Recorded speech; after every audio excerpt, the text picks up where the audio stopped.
Hello guys, आपका स्वागत है एक और नए वीडियो में। जी हाँ दोस्तों, आज के वीडियो में हम लोग बात करेंगे जो टॉप 3 टायर सिस्टम लाया गया है हीरो आई लीग में क्लब्स के लिए। एंड आप सभी को पता है कि कल शाम को मीटिंग हुई थी एआईएफएफ में एंड एआईएफएफ की, और वहां पर ही ये सारे टॉपिक्स डिस्कस किए थे। तो आज के वीडियो में हम जानेंगे कि ये टॉप 3 टायर सिस्टम है क्या सच में, एंड इसके क्या क्या रेगुलेशन है, रूल्स है, मतलब इसमें ये क्राइटेरिया में कौन से सिटीज आते हैं, ये क्राइटेरिया में कौन से सिटीज आते हैं। तो आपको बता दो ये जो 3 टायर सिस्टम है, तो tyre 1, tyre 2 and tyre 3, and तीनों टायर्स के लिए अलग अलग थोड़े रेगुलेशंस और रूल्स बनाए गए। तो आइए जानेंगे कि पहले इसमें कौन कौन है। ठीक है, तो टायर 1 में सिटीज है new Delhi, Bengaluru, Pune, Gurugram, Chennai, Mumbai, Ahmedabad, Guwahati and Noida.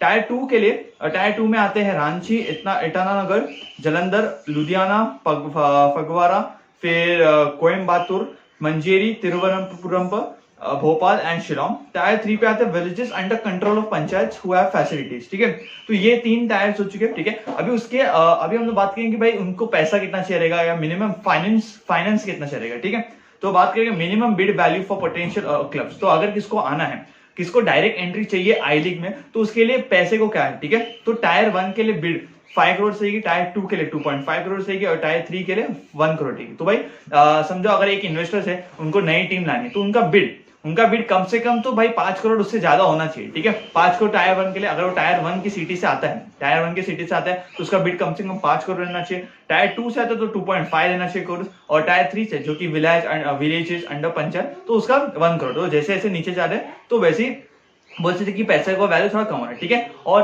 Obviously अभी समझो ये क्या दोस्तों इन्वेस्टर ऐसे एक टाइम पे बहुत सारे आ जाएंगे, तो ऐसा नहीं करेंगे भाई सबको लेंगे। हम मतलब एआईएफएफ लोग सिलेक्ट करेंगे भाई कि कौन सबसे ज्यादा बिड कर पाएगा, एंड वो लोग देखेंगे भाई कि इन्वेस्टर्स का कितना इंटरेस्ट है इन्वेस्ट करने के लिए इंडियन फुटबॉल, एंड वो लोग कितने एस्पैस है। लेकिन आपको सभी को पता है इंडियन फुटबॉल में जो क्लब्स ऐसे डायरेक्ट एंट्री से आए हैं, ऐसे बिड्स करके आए, तो उन्होंने काफी अच्छा किया, एंड दैट्स व्हाई ये सिस्टम लाया गया है। ऑब्वियसली बाहर से आवाज आ रहा है, तो जस्ट इग्नोर दैट। ठीक है, तो ऐसा ये एक सिस्टम लाया भाई। तो अगर आप ऑब्वियसली आपका जो मिनिमम है 5 करोड़, 2.5 करोड़, 1 करोड़ रहना चाहिए, और अगर आप बिड में जीत जाते हो, ठीक है, हाईएस्ट बिड हो जाता है, तो आप बोलते कि आपको एक डायरेक्ट एंट्री मिल जाएगी। ठीक है, अभी बात करेंगे minimum net worth required by the bidders. तो अभी नेटवर्थ के बारे में, वो जो बिडर्स है उसका नेटवर्क कितना रहना चाहिए। तो टायर 1 से 100 करोड़, टायर 2 से 50 करोड़ एंड टायर 3 से 40 करोड़। तो आप देख सकते हो जो टायर 1 वो थोड़ा ऊपर है एंड धीरे धीरे ऐसे जा रहे हैं। ठीक है, अभी रेगुलेशन, तो विनिंग बिड्स, जो भी विनिंग बिड्स रहेगी टायर 1 से एंड टायर 2 सिटी से,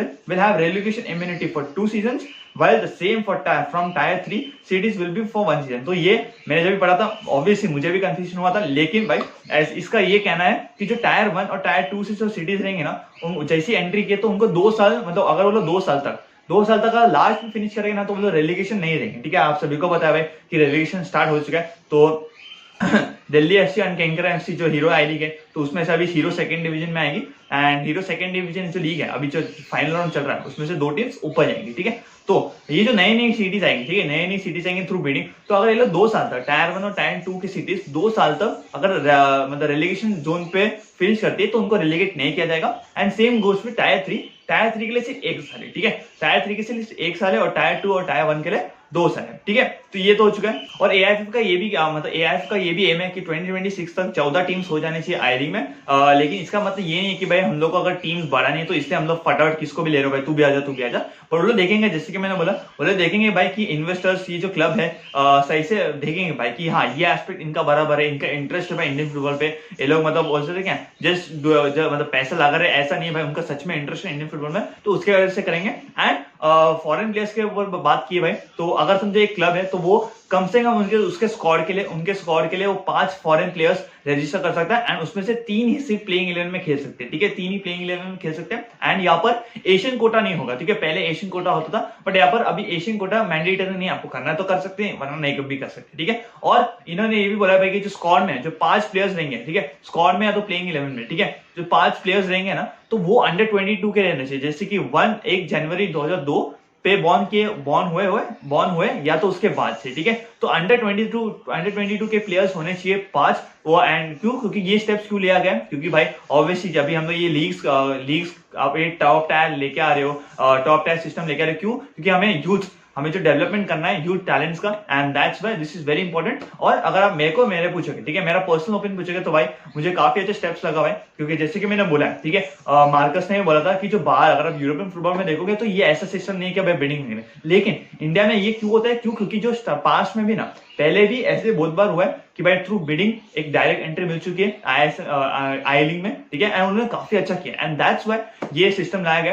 एंड ये अगर आप बोले ये जो टॉप टायर सिस्टम है वो काफी अच्छे सिटीज के लिए भाई अगर उनको आना है, एंड जैसे कि आप बोल सकते हैं क्या कि एक सही से रूट बनाना, ठीक है, तो कोई भी एक सिटी रहेगी तो उनको मालूम रहेगा भाई हम कौन से टायर में आते हैं, हमें कितना पैसा चाहिए रहेगा, हमें क्या क्या चाहिए रहेगा। और एक और चीज, जो विलेज है, जो टॉप जो टायर 3 है, तो उनमें एक कंडीशन है भाई कि अगर समझो कोई विलेज अंडर पंचर उधर से कोई आ रहा है, ठीक है, उनको वहां से कोई क्लब है, तो वहां पर उनके पास तो एक अच्छा ग्राउंड होना चाहिए, उनके पास ट्रेनिंग फैसिलिटीज होनी चाहिए, एंड ये जो ट्रेनिंग फैसिलिटीज ग्राउंड है ना, जो डोमेस्टिक एयरपोर्ट रहेगा ना, उससे 200 किलोमीटर तक के अंदर तक आना चाहिए। तो ये डोमेस्टिक एयरपोर्ट है और ये 200 किलोमीटर, तो ये बीच में ही इधर ट्रेनिंग फैसिलिटीज ग्राउंड होना चाहिए। अगर 200 किलोमीटर से ज्यादा रहेगा तो नहीं, क्योंकि ऑब्वियसली अगर होम अवे फॉर्मेट में रहेगा तो टीम्स आएंगी, तो ट्रैवलिंग इश्यूज होगा, तो दैट्स व्हाई 200 किलोमीटर के अंदर ही रहना चाहिए, ठीक है। तो यार मेरे हिसाब से तो काफी अच्छा न्यूज है भाई, and I am really excited, and ये काफी अच्छी न्यूज है फॉर एस्पायरिंग क्लब जिनको आना है, जिनको पता नहीं कि सही रूट क्या है, लेकिन एक अच्छा सा ग्रास रूट लेवल पे एक सही से रूट बना दे भाई, कि कोई भी सिटी जाएगा हमें पता है भाई ये स्टेप्स फॉलो करना है, एंड जो सबसे ज्यादा बिड करेगा तो जीत जाएगा, ठीक है। तो यार आपके क्या व्यूज है, मैं आपके व्यूज जानना चाहूंगा, आप what are your thoughts, and आप कितने एक्साइटेड हो ये न्यूज से लेके, एंड आपको कैसी लगी ये न्यूज तो जरूर बताइए कमेंट सेक्शन में। एंड इसी के साथ वीडियो एंड करेंगे, आई होप आपको पसंद आएगा। मिलेंगे एक और नए वीडियो में, जब तक आप आपका एंड आपके फैमिली का ध्यान रखें, एंड इसी तरह हम लोग सपोर्ट करेंगे इंडियन फुटबॉल को।